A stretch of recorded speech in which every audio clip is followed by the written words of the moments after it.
Welcome back, everybody, to another amazing episode of Culture FC, the weekly soccer show that covers all culturally relevant aspects of the beautiful game, just none of the stuff really happening on the pitch. We cover lifestyle, fashion, music, politics, all of just these awesome things that make the sport so amazing. My name is Louis, and I'm joined here by Brendan and Alan. And this week, we got to talking about commentators and their impact on how we as fans perceive the game, how we as fans remember the game, and just what it means to the sport overall. If you have any thoughts on this topic, please either shoot us an email, send us a DM on Instagram at culturef.c, or comment in the video version on YouTube or Facebook. You can also follow us at culturefc on Instagram. We post some behind the scenes pictures, photos, videos, stuff that you don't normally get to see or hear in the weekly show. You can also find us on Instagram at Troubleware. This is our clothing brand. The three of us started it. It's a soccer-inspired fashion line that we kind of poured our hearts and souls into, so if you could check it out, we'd really appreciate it. Last bit I'm going to ask you guys is if you could leave us a 5-star review on your preferred podcast app, whether that's iTunes, Google Play, Stitcher, any of those. It really helps us out. It helps us get more listeners, more viewers. It gets us more exposure, and we really appreciate it. I think that's enough of my rambling. Let's get into this week's show.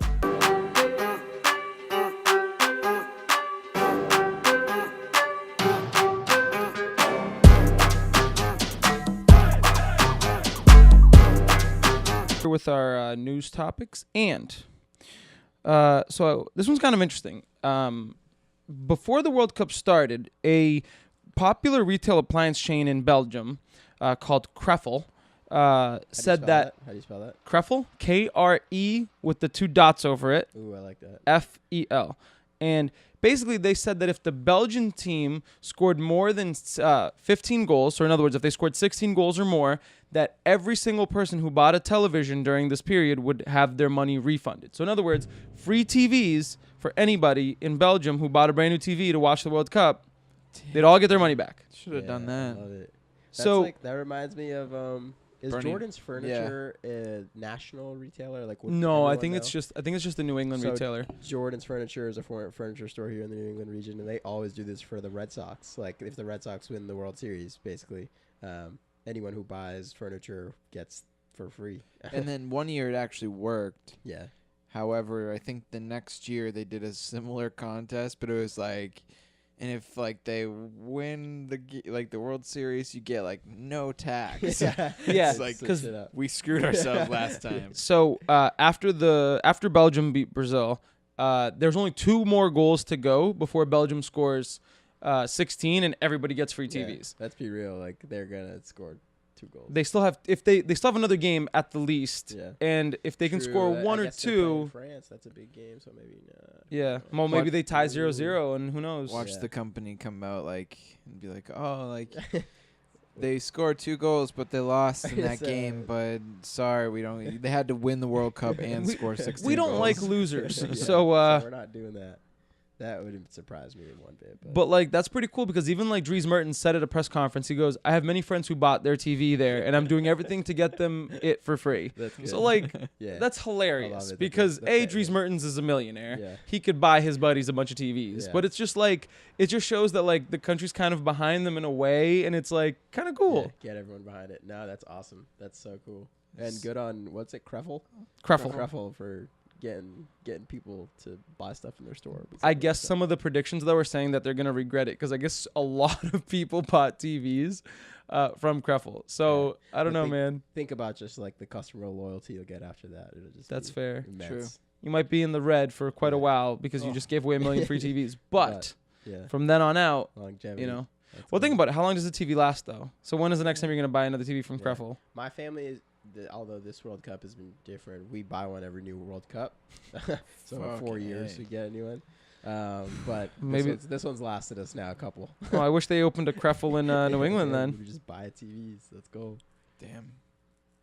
Similarly, there's that Toyota commercial, I think, and it's saying like, "Oh, the United States didn't get in the World Cup, so you should support us." You know, of all the teams, I think that were spawned like in that, only Belgium is left in the commercial. Oh yeah, the series of like it's like commercials. Brazil's like, "Oh, we Was have it- the most." It was Volkswagen. It wasn't Toyota. Oh, Volkswagen. Whoops, I thought sorry, it was Volkswagen. Honda. No. Either way, it was a pretty car sure it's commercial, Volkswagen. it was a car commercial. brand. and they were every like couple. What was it? It was I forget It the was teams. Brazil, Switzerland, Belgium, Argentina, and some other ones, and each one had a reason why the Americans should support it. Yep, and Only Belgium's just left. Belgium's left. Fucking cursed. Thanks a lot, Volkswagen. Thanks, Volkswagen. But news topic numero dos, not World Cup related, but soccer related in a sense. Very culturally relevant in today's world.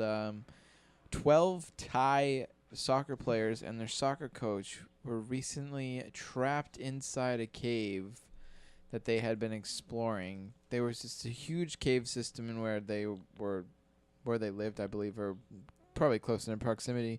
But they managed to get a kilometer down. Yeah. And now it's been raining, so they've been forced. The cave started to flood, and they were forced to kind of move back into the cave so they wouldn't drown. And now they've since been stuck for over 15 days. Yeah. And it's pretty scary because the monsoon season's happening, and if they don't get rescued before these monsoons start to hit, they're likely to stay in the caves for like 4 months. Yeah. And not to mention what 4 months will do to any of us, in our 20-something, but there's like 10, 11-year-old kids down there. So this is, and like, we don't know what's gonna happen to their bodies. But either way, they've been trying to devise these plans to rescue them.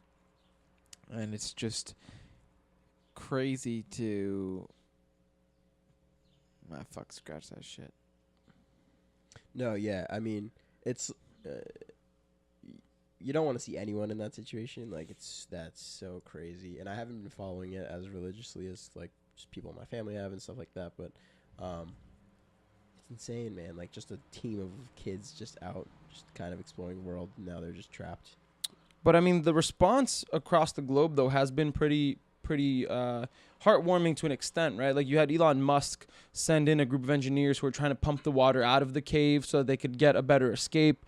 You had actually a lot of the captains of national teams in the World Cup send their best regards and send letters and messages to them because, they are a soccer team. They love soccer. They wanted to boost their spirits so that they wouldn't lose their spirits being stuck in the cave. So it's like, it's really cool when tragedy strikes like this that the soccer community It's really cool can when tragedy strikes. No, let me at least finish my sentence before you start judging me. Jeez. I'm saying, like, it's really cool the response that it can bring when, like, the soccer world unites to kind of, like, send messages. You know what I mean? Yeah. Like, it's clearly awful. Yeah. But it's like, it's cool to see the soccer world come together and, like, be together and show solace for them and show send messages and stuff. And we've seen something similar. What was the guy who died on Fiorentina? There was that whole David Astori. The whole soccer world getting behind it, and you show them that you can be a very united group of people. So it's definitely cool that it's not kind of going over their heads. Even with the World Cup happening, people know, like, this is way more important than a tournament like this. But I think that's a big point because a lot of times, I'll be honest with you, I haven't heard a single bit of news outside of soccer in 3 weeks. I know. I don't pay attention to anything because the World Cup's on. I've been consuming solely soccer news for like a month. Yeah. But this actually hit my radar too. Yeah. And it's like, to drown out the noise of the World Cup with something so important, it just shows, like, it really is important. No, yeah, for sure. And today, the day that we're recording, is the D-Day for them going in, I think, or like within these next couple of days. So hopefully by the time this comes out, these kids and the coach will all have been safely removed. And I don't know, just prayers and best wishes. Prayers for them. Yeah. But, okay, moving on to the final topic before we get into the meat of the podcast.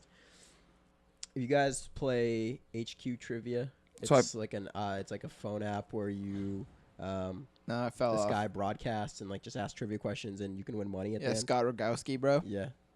Louis play? I've played a couple times. Yeah. I don't have the app because I'm really addicted to trivia. Yeah. I'm like a big trivia junkie and like I would be on it all the time. Yourself from that. Yeah, so I'm keeping myself from. I've played like twice, 3 times. I've got close. I've never won. Yeah. But yeah, I like the app. Yeah. It's okay, so you know it. If you don't know it, search up HQ Trivia. Pretty cool concept.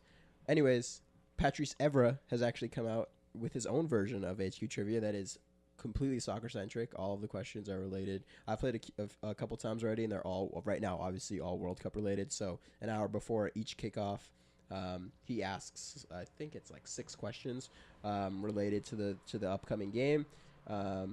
depending on the number of players and points, whatever, you can win up to $1,000 per. I think today there was actually a game that was worth $3,000. Oh, wow. You could win.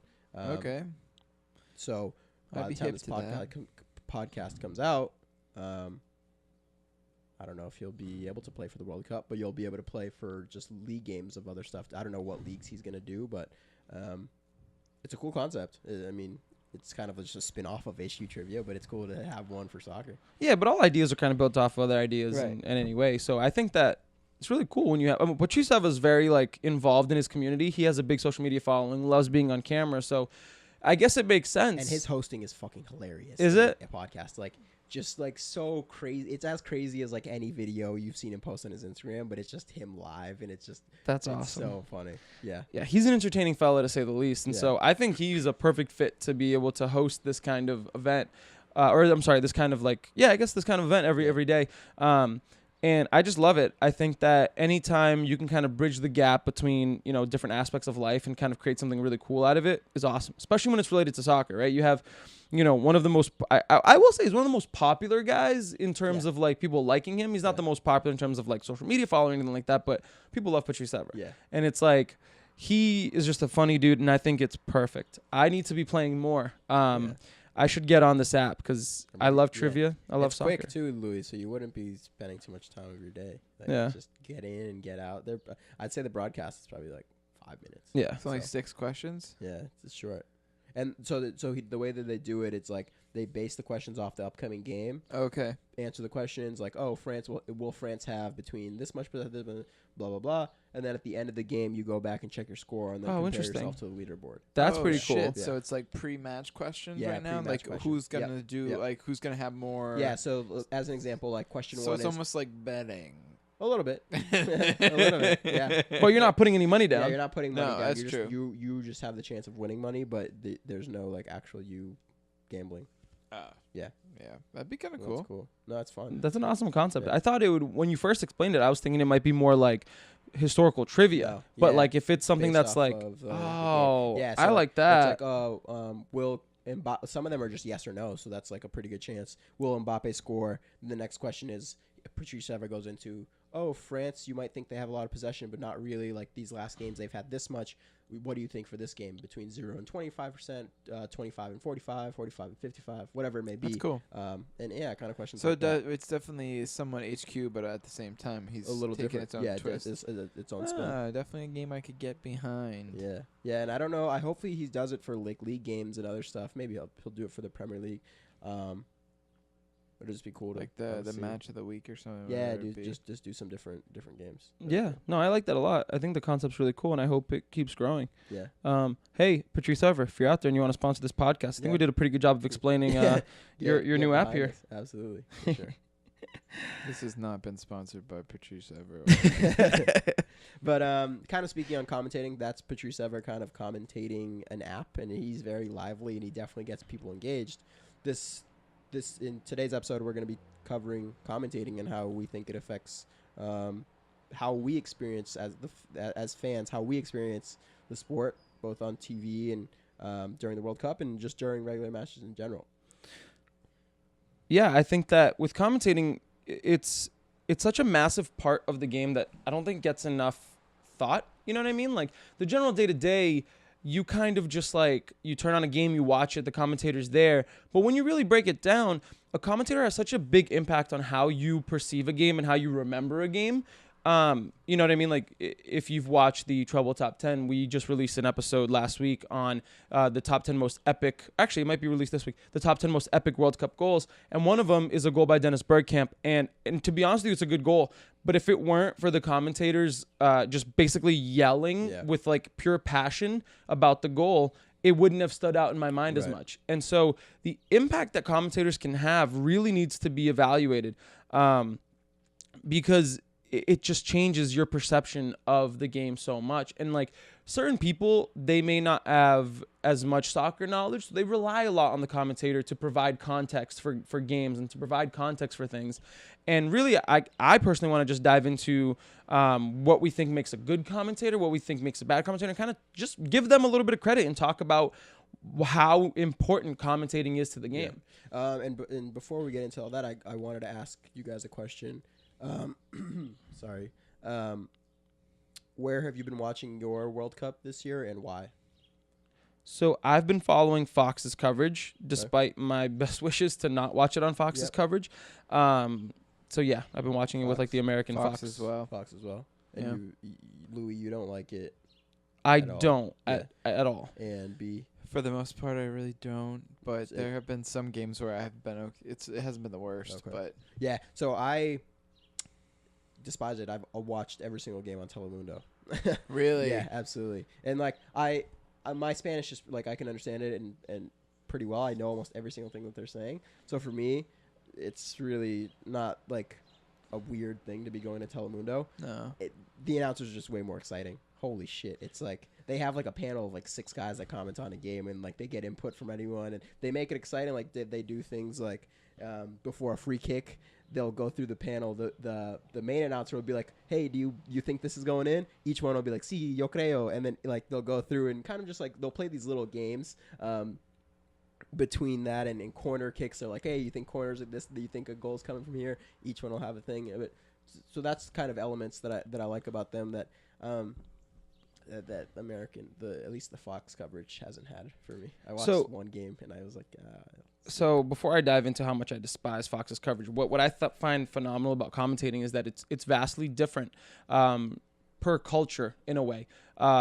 I saw this really awesome video of Trevor Noah, who is now the host of The Daily Show on Comedy Central on Facebook, and he had a video and he was talking about the differences between commentators during the World Cup. And it's like he talks about how the English commentators kind of give you a lot of context. They are super heavy on context. They talk about how this player had come up from this team and he'd struggle with this and that. And a lot of it is to add flavor to the game because a commentator in certain aspects, yes, he's commentating the game.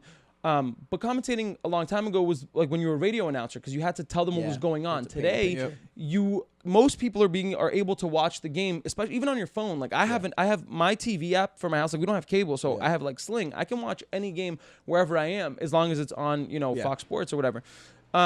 So today, commentating changed where you're not describing every play. Right. You have to kind of give some context and give a little background. So the English commentators are really good at this. Like anytime you listen to an English commentator, they really try to give you as much context as possible. Versus a Hispanic commentator around like Telemundo, they are hyping up everything. Right. Every touch of the ball is hyped. Everything is they play more on the aspect of soccer and sport where it's like that ups and downs of emotion, the emotional aspect where they're always trying to ride that crescendo of a goal at every moment. Right.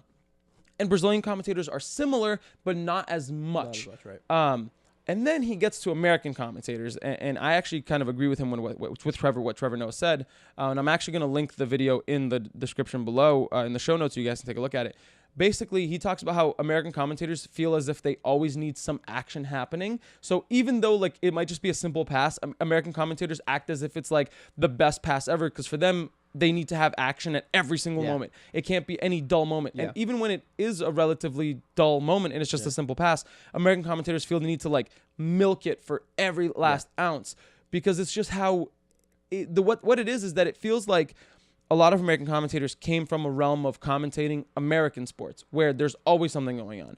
Like in football, when there's action, there's always something to be talked about. In basketball, the ball's literally always moving. So for them, commentating has to be quick. It has to be fast. It has to be always talking about the action. Whereas certain soccer games, they can get a little slow. Yeah. That's where the English commentators come in and provide context versus American commentators. They just kind of make shit up sometimes to just keep the hype going. Right. Yeah. I have a lot of problem with that because a lot of not a lot of this is common in a lot of not just America, but like they'll just hire a guy that played the sport, but may not necessarily be the best communicator when it comes to just the language that they're speaking in. So a lot of it is just like a bunch of bullshit. Honestly, if you're listening to it, you're just like, what the fuck is this guy talking about? Or just like, it's not really giving me it's not what I want to listen to during a game.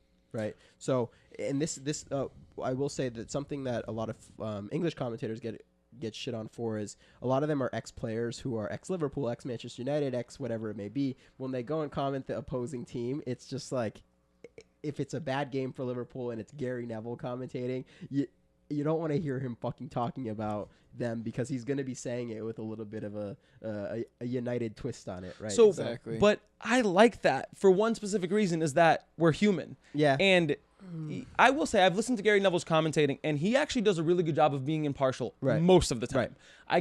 When he does like more infographic stuff, like in the studio, that's when he gets a little bit more biased in a way. Right. But during a game, I've actually experienced Gary Neville to be one of the better newer English commentators. But I can see that definitely being a point. There are a lot of commentators that at least when they start commentating, they still hold on to the biases, right? Absolutely. What I've had an issue with the Fox coverage a lot is that there's just in their need to always be saying something, they're always giving their own personal opinion, and a lot of times they are stating factual inaccuracies. They're talking about things like, oh, they did this, and this, despite the fact that they're not, like, it was wrong. Like, there's been so many times where I've yelled at the television because Stuart Holden says something that is completely not true that drives me bananas. Yeah. Because you got to understand the impact that commentating has, and you provide... By you telling the person at home something, if they don't understand soccer, they're going to believe it's true. Yeah. So if you don't know 100% what just happened, don't affirm something. Yeah. And when you're saying this, just to clarify for the listener, are you saying it as something that's happening in the game or something that's happening out of the pitch? Like, say they say something about a player. Are you saying that you're annoyed at the fact that he said something about a player that is regarding to off the pitch or just like their general playing style? Or? Usually what I've seen is stuff that happens on the field. And despite the fact that they're in the stadium, at least Stuart Holden is in the stadium watching it in Russia, he seems to get things wrong, despite the fact that he's there. And it's like, if you weren't watching the game and you didn't understand the sport to a whole level, which a lot of the people watching in the United States may not, you know what I mean?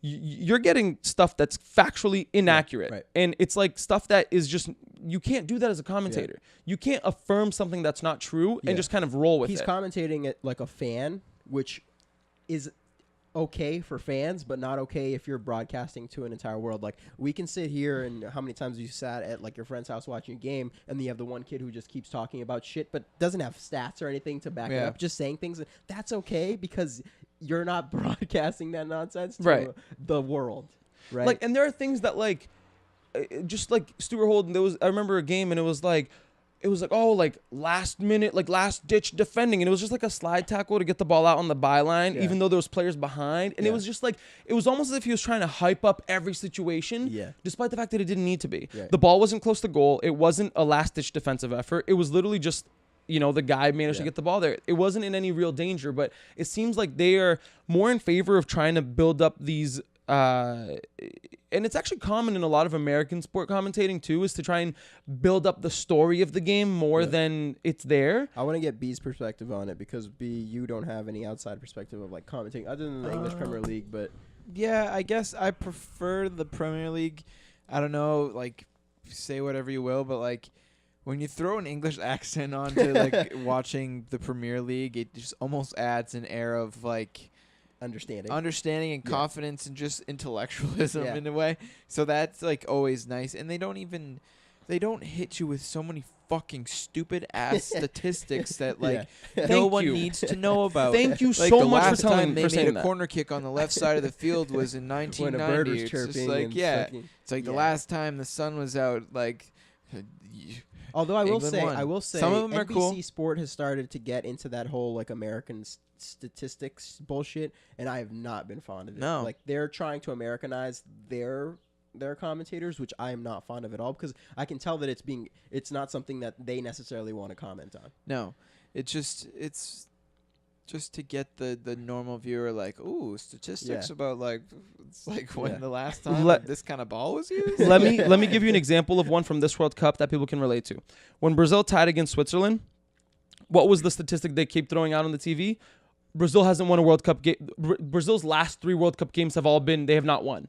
Mind you, 2 of them were the game against Germany to knock Brazil out of the World Cup, and then the third place game that they had to play in 2014. Yeah. And then they tied the first game of 2018, and someone at fucking Fox had the balls to put up a statistic saying that Brazil have not won a World Cup game in 3 matches. As if it were something that like played in, week out. Right. And that was the Americanization of the that statistic drove me so absolutely insane that I literally wanted to fly to Russia and punch Stuart Holden in the face. The one know. thing that I despise, and I might have said this on the podcast before, it's the Americanization of that exact aspect. LeBron James in basketball, they will throw out the most absurd statistics about LeBron James so that you maybe think that he's like the greatest of all time. Sure, the guy's phenomenal at basketball. He's really, really good. But there will be like, the last time LeBron... I swear to God, on ESPN... This podcast is just going to be Louis just losing his shit. I hate the Americanization of statistics so much. There was a time I was watching ESPN and they're like, the last time LeBron played with a headband, he had a triple-double, and every time he's played in a headband, he's won, or something like that. And I'm like, do you really think playing in a headband has an impact? And this is kind of creeping its way into soccer analysis. No, okay, so I like you bringing up that point because I don't like that type of statistic as well, but is that culturally interesting? Because I'm thinking like, I scroll through the Instagrams, right? And there's just like some cool Instagram posts, like I can't even think of a handle right now, but to me that's like a pretty cool Instagram stat.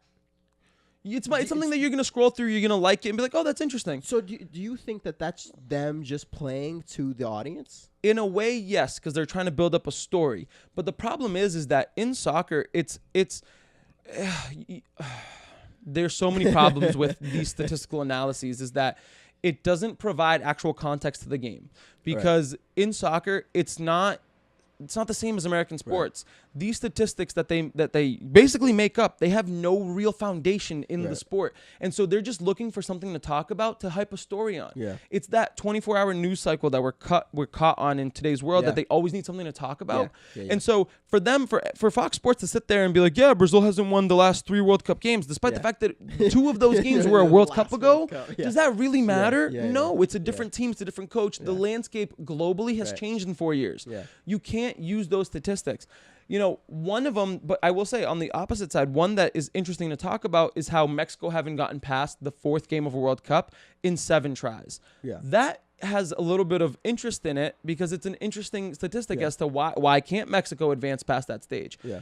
And if it's something that's happened over 7 times, over like the course of 7 different tournaments, that's when those stats can be applicable. So anytime someone uses these statistics, they have to sit down and be like, is this actually relevant, or am I just making this up for a talking point? Yeah, right. I also feel like it's an aid to help someone choose sides, like during a game.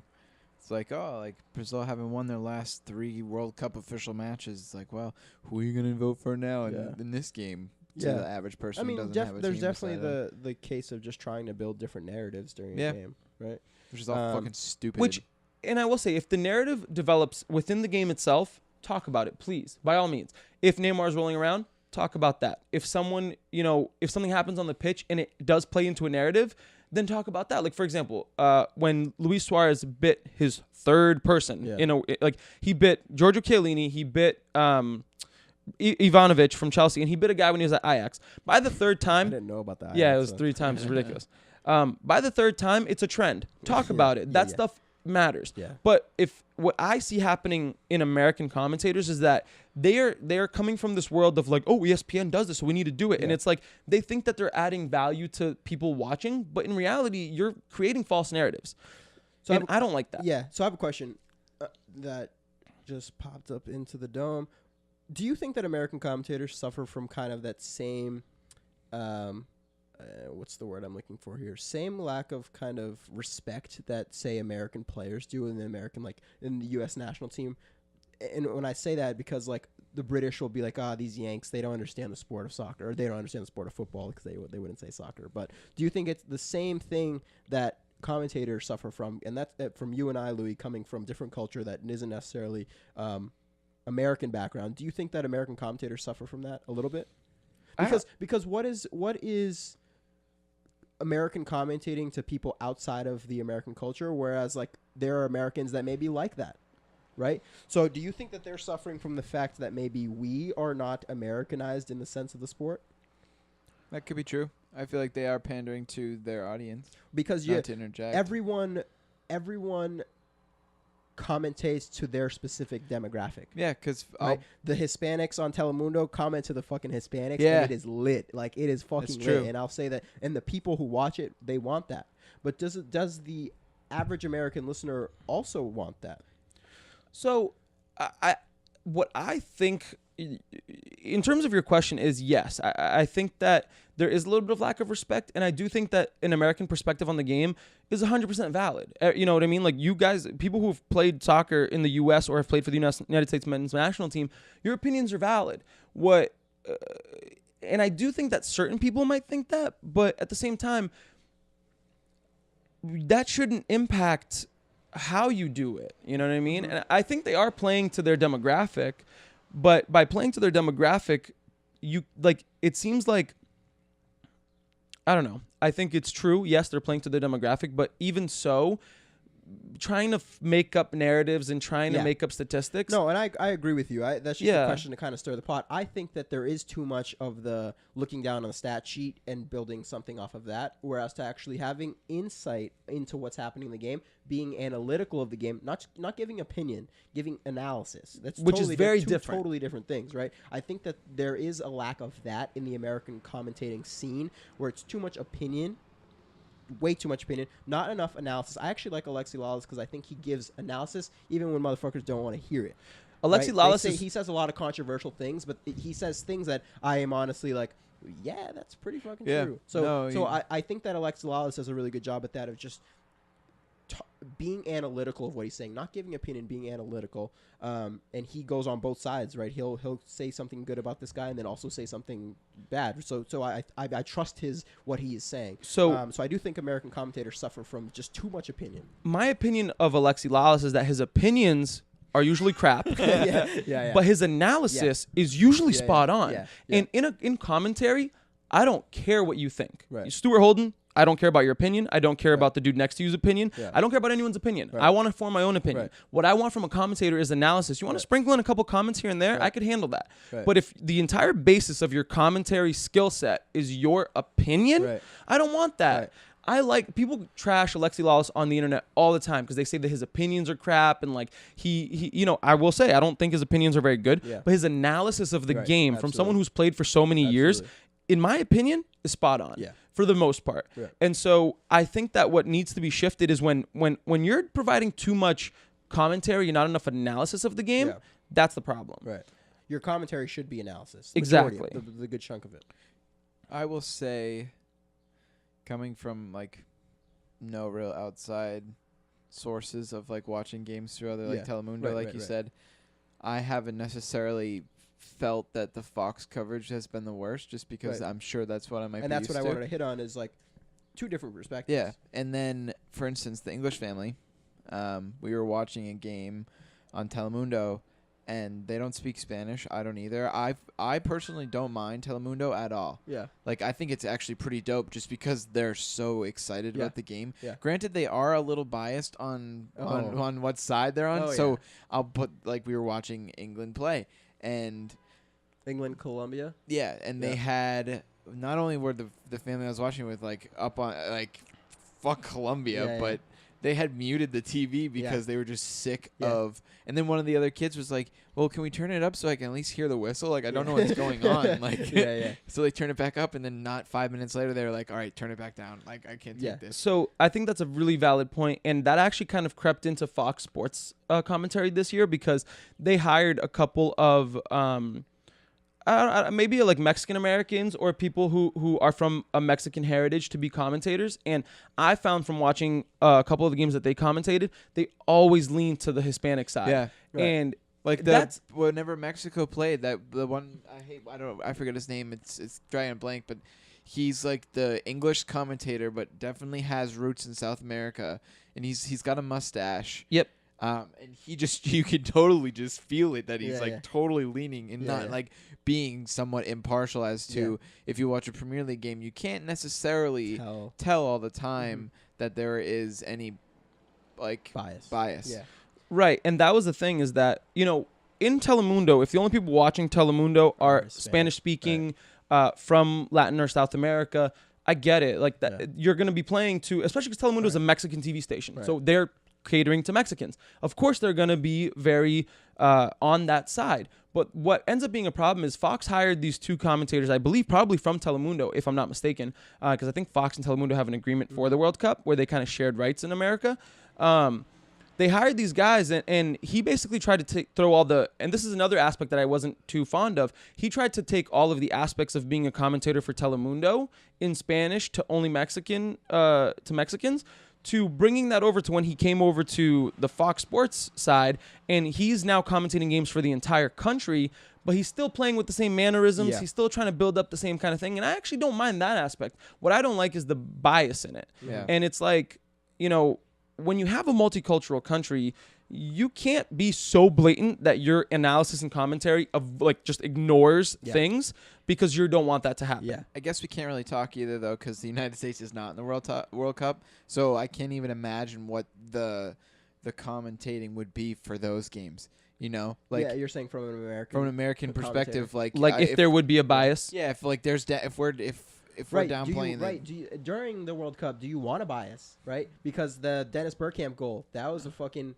If you don't have the bias, you don't have that commentator. That's true. Yeah, that's right? true. Because if like that's part you of need that a little yeah. bit. Like you need the announcer to have the passion for that club that he's Or else not it's for the dry club, as sorry, shit. for the nation, or there isn't that emotion necessarily. So, well, my question is, let's contrast the two, right? Because even in Brazil, we have a commentator called Galvão, who he is iconic to the sport. You hear his voice, it brings me back to soccer. Yeah. His opinions, of course, I may not agree with. He's a kind of a crazy dude, but he's energetic. He's a little biased for Brazil, of course.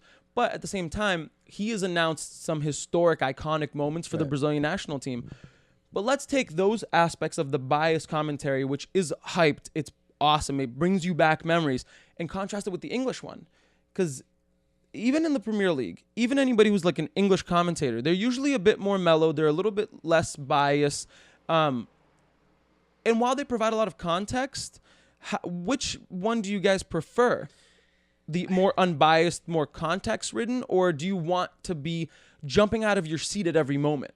It honestly depends on my emotion. It depends on how the game is playing out for me, honestly, because sometimes if I'm frustrated with the game and I'm hearing too much, so I don't like too much emotional context because that's just not the way that I am as a person. But I think that emotional commentating is important because it does get me hyped up in certain situations. But if I'm already emotional because the game is making me emotional, and then I have a commentator saying something, and if he says something that I immediately disagree with, I'm just completely off with him for the rest of the game. Then I think everything that commentator says is just wrong, even if it's right. So it's different context, and if the game's going well and that fucking guy is saying shit, and I'm like, yeah, let's go, like whatever it may be, I'm behind him. I think it depends on the context. I mean, there have been instances where, say, Manchester United is not playing well, and then I'm getting a lot of statistics about times that Manchester United is not playing well, and I'm just like, shut the fuck up. I don't want to hear this, right? So it all plays, I think, to a little bit how me as a fan I'm feeling. I think I'm all for 100% unbiased. Yeah. If it's a dope goal, it's a dope goal. I'll be pissed if it's not the team if it's a team I'm rooting against. I'll be super stoked if it's the team I am rooting for. Yeah. I don't necessarily need the commentators to like hype it up for me because I will already be excited in myself. But like it also like it tends to keep my emotions down when it's like for both teams. Like if they score a wicked dope goal, like the announcer, who I believe has enough knowledge of the sport to comment on it, like notices that's a dope goal, then that will be like, wow, well, that's a dope goal. So that goalie probably had a tough time trying to save that. I guess I'm more, I wouldn't say like I'm like a die-hard fan, like I am a true fan, I believe, but like I don't live and die by the sport. Yeah. So I think that's definitely another point of view. Different perspective, absolutely. Yeah. I don't know. I mean, it's hard. Like, you know, because like we said, having that emotional commentary has provided some iconic moments. But I don't think that those two should be mutually exclusive. I think that you should be able to provide an unbiased analysis of the game. And if a dope goal happens or if something happens, you should be able to be emotionally charged about it, but for both sides. Right. You know what I mean? It's why I have a problem with hiring people who have played for a specific club and are loyal to a club, because you can't. If you are real, like Gary Neville, he might give really good insight, but he'll never call out a Liverpool goal the same way that a Liverpool commentator would, or just a neutral who just loves the sport for what it is. Right? Yeah. different different emotions behind it, the way that Right. they would present that information. Yeah. Yeah. And I will say, who's that guy? Who's the commentator that works for beIN Sport? Ray Hudson. My favorite fucking He's amazing. commentator ever. And it's because he isn't biased. He loves the sport for what Yeah. it is, and he just he can paint a picture of what the fuck is happening on that pitch. Like, it's ridiculous sometimes the words that he uses, the kind of analogies that he throws out there, but it's so perfect for what I think of the game when it's happening. Like Yeah. the shit. I mean, the other day I was showing Rachel, my girlfriend, My good friend? No, my girlfriend. Oh. My his commentary, because I was reminiscing about him for some reason, and I was just watching videos of his, like, talking about Messi and just, like, saying crazy things, and I was like, this guy is a fucking good commentator because he loves Messi, he loves Ronaldo, he loves any good soccer player or good team that's out there, and he doesn't have any bias. He just says things for what they are, but paints such a perfect picture of the game. I'm like, God damn it! I wish every commentator was like him. He's a really good. So the thing about commentator duos is that usually you would think that one of them is like a color commentator who provides a lot of like the highlight moments, and then you have the other one who provides the analysis, right? With Ray Hudson, he, like you said, he paints pictures. He'll say things like, and this lad went through them like a hot knife through butter, and like just like crazy like things like that, where it's like, wow, that was a really cool, like, the analogies he makes paints a picture for you. Right. But he's usually paired with someone who provides the analysis of the game while he does the commentating of the actual events. And so, but he does it in a very unbiased way, like you said. He says crazy things. Yeah. His analogies sometimes make zero sense, but you're still hyped about it, and you can sometimes be like, yeah, I can kind of see it. And I love that. I think that it just needs to be, I don't know, man.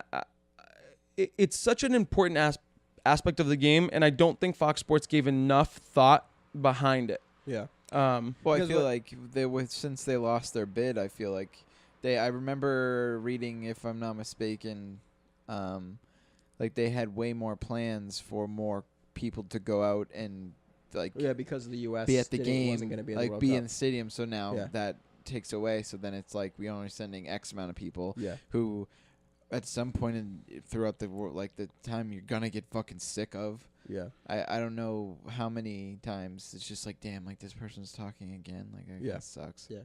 I don't know. I think what the commentators now that are working for Fox Sports and been commentating the World Cup have kind of missed out on the point of is that as a commentator, you have to realize that the people you're talking to are not at the stadium, so they're not feeling the emotions that the fans inside the stadium are. Yeah. So as a part of not only being able to convey statistics, analytics, a few opinions here and there, you have to be able to convey the overall atmosphere in the stadium.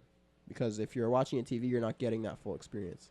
So commentating seems like it could be an easy job, but it isn't, because it actually is a little bit of almost acting, because you have to be able to even the way you enunciate things has to or be even pronouncing players' names correct, right? Like I can't tell you how many times I've been frustrated. One of the games, Dele Ali, it's just not knowing, like literally just learning a guy's name before.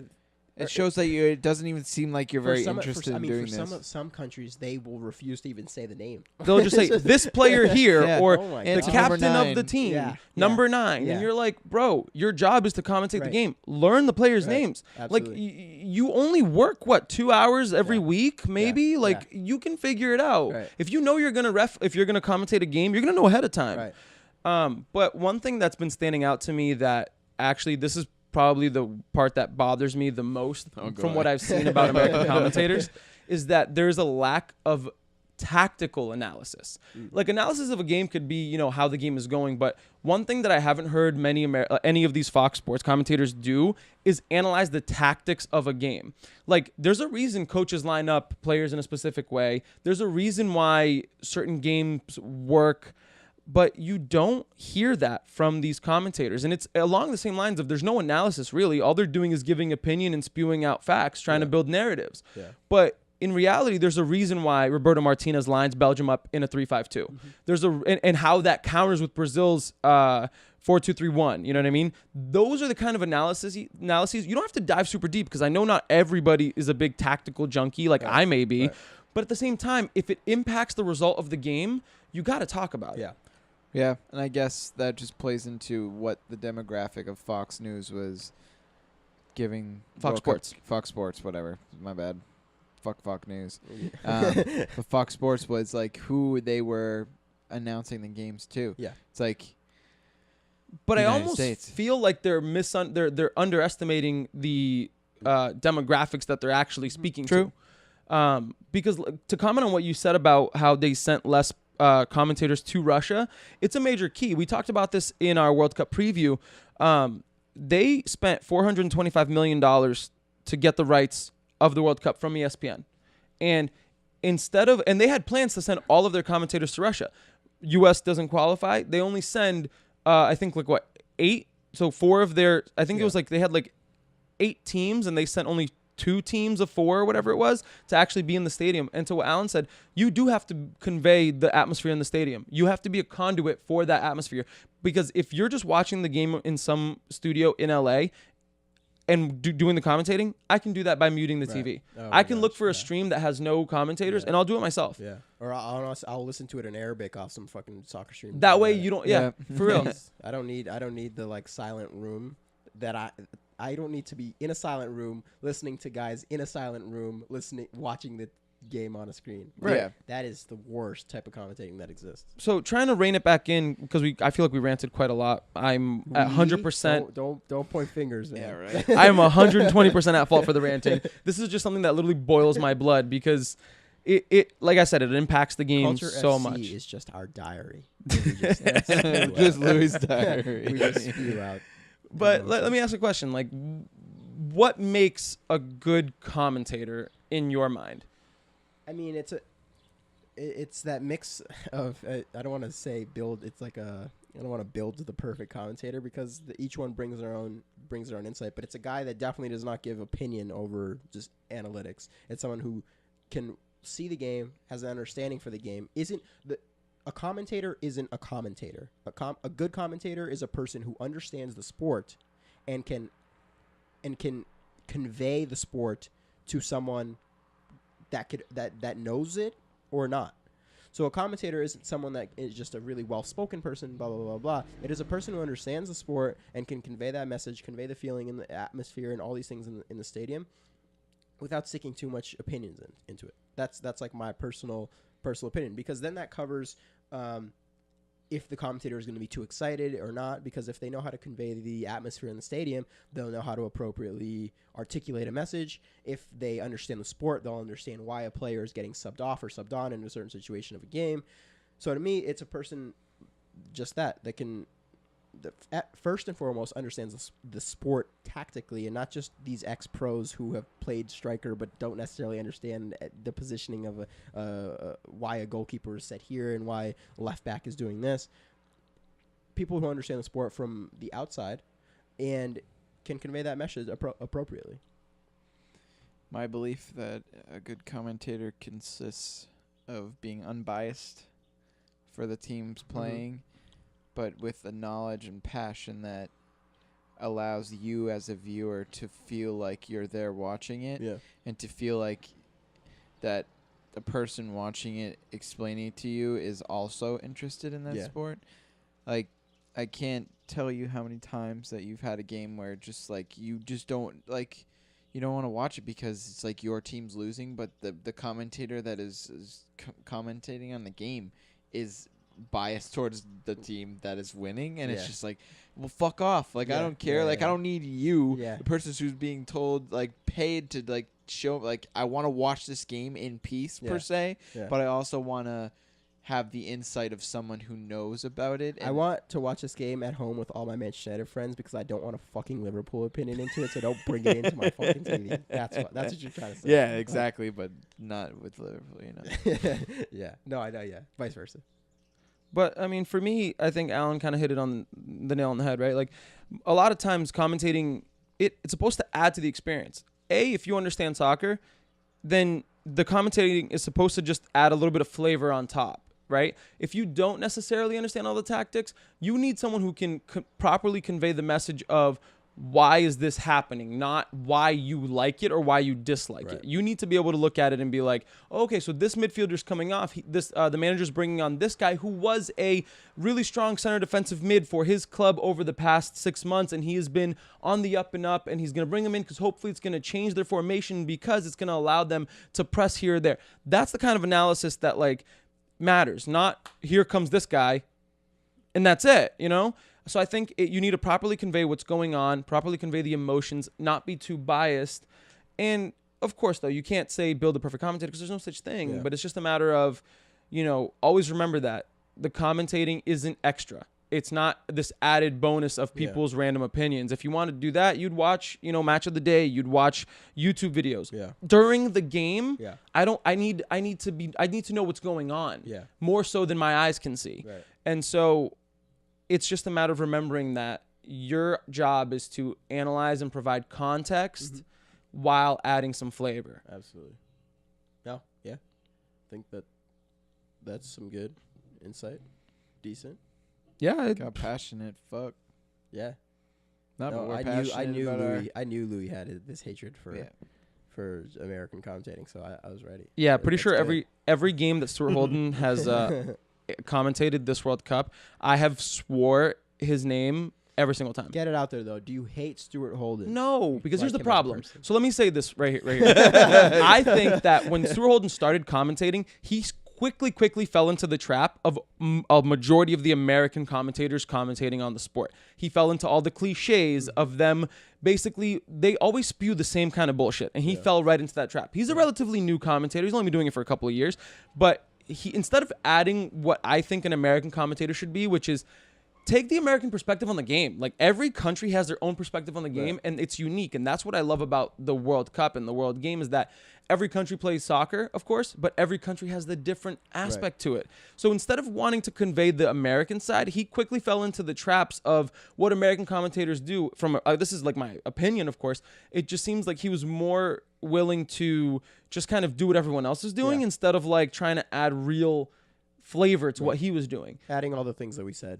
Exactly. Yeah. And so I curse his name now. Is he going to change? Probably not. And I'll probably continue to curse his name. Yeah. But it felt like it was a big missed opportunity by Fox. Yeah. Because despite U.S. not being in it, the interest in the World Cup is still high. Yeah. People in America do care. Yeah. Even the people who don't, because the U.S. isn't in, they still do care during the World Cup. Oh, yeah. I've had plenty of interactions with people who are watching. Yeah, watching right off the street. It's like, oh, like you have a soccer jersey on. It's like, oh, are you watching the World Cup right now? It's like, oh, you've been watching the World Cup? Yeah. It's like, yeah. So many people still because even if the U.S. is not in it, they're super involved. Like people that I talk to like all the time, still, which is like amazing. Yeah, no, it's fun. It's fun. I was in Newbury Street in Boston, and I was watching Croatia and Denmark in the penalty kicks. Yeah. And I was outside of a store, and I was like watching it on my phone, and like a person came by and like, oh, is that the World Cup? And like, you bet your ass it's the World Cup. I was in a Trader Joe's the day of the England-Colombia game actually, and like